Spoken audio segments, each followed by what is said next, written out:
welcome one and all to another edition of the morning briefing. No Defo, just a little bit here. Defo is on the mend. Hopefully, he'll be back with me tomorrow morning.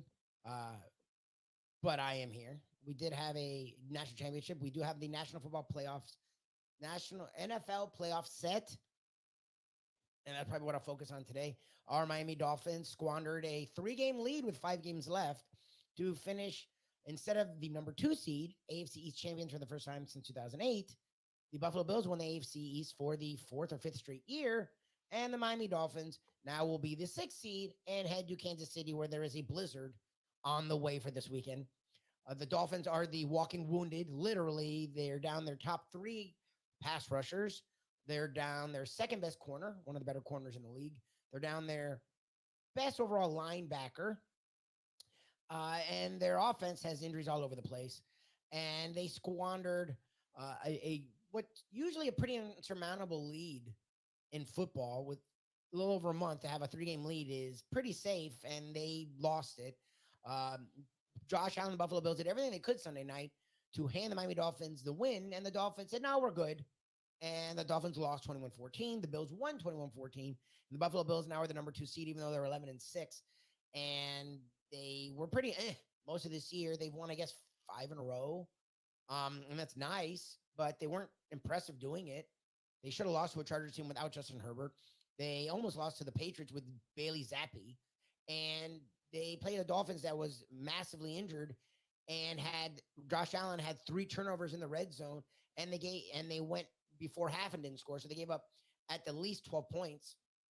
But they got a punt return touchdown, and Josh Allen made some plays with his legs late, and the Buffalo Bills won, and they are the number 2 seed. The NFL playoffs are set. The 2-1 seeds are the Ravens and the Niners. The Eagles, the defending NFC champions, who for most of this year were considered a top 1 or 2 team in the NFL, find themselves as the 5th seed heading on the road to Tampa, of all places. The Dolphins, again, will be in Kansas City, and the Buffalo Bills will welcome Pittsburgh.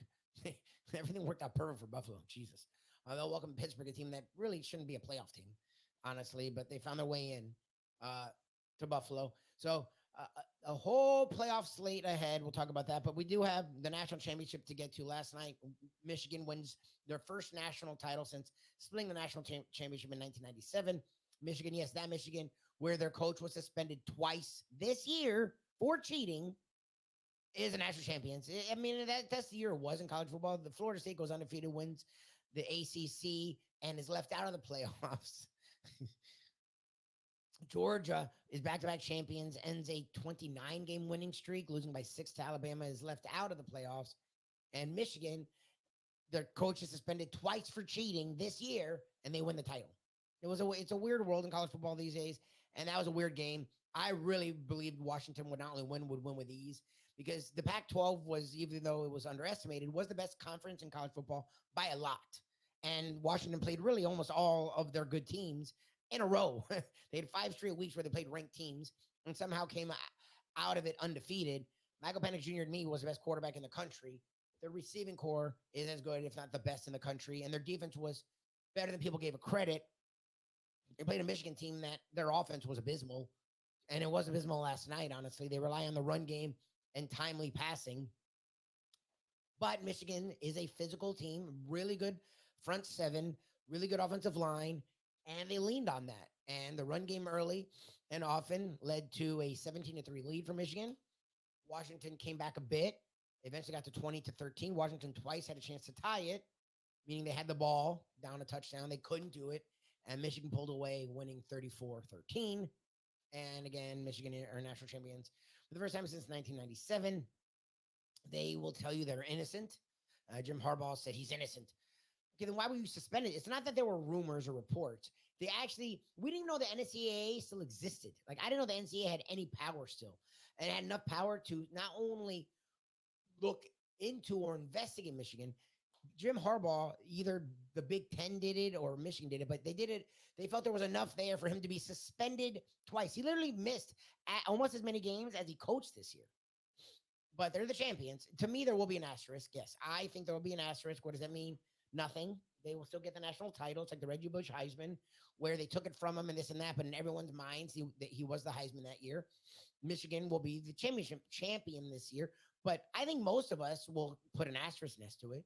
I mean, the coach got suspended twice. They shouldn't have been in the playoffs. Like, if your coach is getting suspended, how is there no penalty to the team? There wasn't. Well, they're back. Yeah, right. Yeah, he was with them every day practicing, Jim Harbaugh. And then on the Saturdays, he could be on the phone talking through everything or on some earpiece talking through everything. Like, that's not a penalty. The fact that they were allowed to be in the playoffs and then win a championship is utterly ridiculous. But college football, college athletics now is sort of just pure stupid. So Michigan, it was an okay game, I guess. The first quarter sucked. Washington made it a game for the second and third quarter, and then the fourth quarter sucked. Michigan dominated the first and the fourth quarter. They are now national champions. And we'll see what happens going into next year. There's a lot of turnover. Ohio State now brings in Will Howard, former Kansas State Kansas State quarterback. USC doesn't have a quarterback. Caleb Williams should be the first overall pick. Malachi Nelson, who was their superstar quarterback, who you would think was going to take over, is now at Boise State. Florida State picks up DJ Uiagalelei. Yes, that DJ Uiagalelei, 3 years with Clemson. Last year was really good for Oregon State. Now will be in Florida State. A lot of movement. Kyle McCord is going to be, I guess, at Syracuse, the guy who was a quarterback for Ohio State. Michigan, I think, is going to get a transfer. I think J.J. McCarthy will be back. So we'll see who's there going into next year. Texas will keep Quinn Ewers. By most accounts, he's going to come back. So they should be in the fold. Alabama will have Jalen Milroe again, so they should be in the fold. Georgia will have Carson Beck, so they should be in the fold. A lot of people think Florida State, who will now gain DJU, a guy that is comparable to Jordan Travis, and they bring back a lot. They lose a lot of guys, but they also bring back a lot of guys, and they've done really well early in the transfer portal themselves. So, look, it should be an interesting college football season next year. We'll see what happens. To me, I talked a lot about it. Once Florida State got left out, it really lost its luster to me. Yes, and I am a Florida State fan, but it also was just weird. Like, they were an undefeated Power 5 champion. All we saw from the playoff games and the champion was the quarterback play sucked. The quarterback play in both playoff games was suspect. And the title game, Penix Jr. had his worst game by a lot. And yeah, he got hit and he got roughed up a little bit because Michigan is a physical defense. But he had time most of the game. He was just way off. And their receiving core, which is arguably the best in the country, was bad.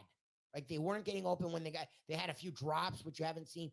Penix Jr. also missed wide open Dunze, which would have gone for a touchdown. They had the running back dropped the ball, or poke, or the receiver dropped the ball. That would have been a first down, and a big first down when the game was still tight.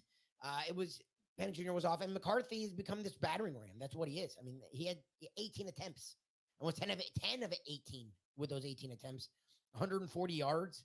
It was a throwback game, and Michigan are the champions, but the end of the season was sort of to me. It was just sort of blah. I am looking forward to the NFL playoffs. My Dolphins are massively injured. It is weird to see a team be this injured. The offensive line already had 12 to 20, I think over 12 different starting groups.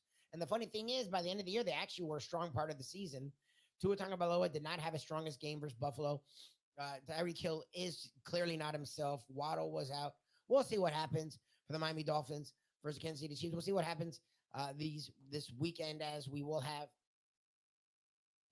6 games. We have 12 teams that play. The Ravens and the Niners will be off. So 12 teams, 6 games. So it should be interesting. We do have, I think that Dolphins game is going to be exclusively on Peacock, which I don't have and I'm not paying for. There is a lot of backlash to that, and I think it's warranted. I think there's enough streamers that people are paying for. There's enough cable that people are paying for that you can let us see the goddamn playoff games. I'm not paying for a playoff game. Like, it's the team I grew up rooting for. It's a team I've been all in on, and I'm not gonna get fucking Peacock for this game.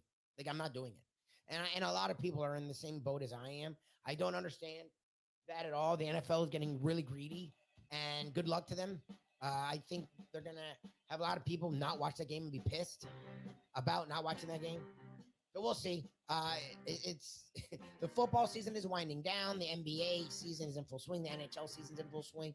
Um, Major League Baseball off season's in full swing. So we'll keep talking more about that. I hope Defo gets better. I hope to see Defo tomorrow. And I appreciate seeing you all. You can check us out each and every morning on South Florida Live from 8 to 9. You can check us out on the 5 Reasons Sports Network with the South Florida stuff. You can check us out on our national podcast, the Believe Network, After Hours with Defo and Lubie. Just look up the Believe Network. And you can check us out here. We do this almost every day, and I'll be doing this the rest of the week, each and every day.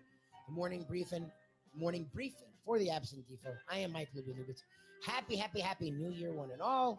Happy NFL playoffs, and congratulations to the cheating Michigan Wolverines. We'll see you tomorrow with another edition of the morning briefing here on NoFilter.net.